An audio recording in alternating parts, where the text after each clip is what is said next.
दीदी पटापटा नको उशीर जातो संध्याकाळ झाली या. तो कशाक भीत आपल्याला धरणं असत.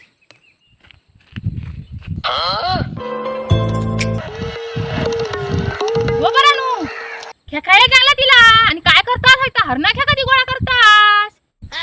वाघ बी गेलो तर काय करताला दोघांच जण खेका येऊचा काय ती हरणा काढूची. हो आणि वाघाक बी आता. हो आम्ही वाघा कशाक बियाचो आमच्या इथं हरणा असत त्याच्यामुळे आमचं संरक्षण होता. गोबरानू मॅड झाला हरणा कसली तुमचं संरक्षण करतली. घे तू त्या गाणं ऐकलंच ना एक वाघाची शिकार हरणीन केली हीच ती हरणा. तुमचे आहे बाबा मी जाऊन पुरी झाली हरणा आता जाऊया. अब क्या पावलानी आली माझी मालकीन झाली एका वाघाची शिकार एका हरणीनं केली.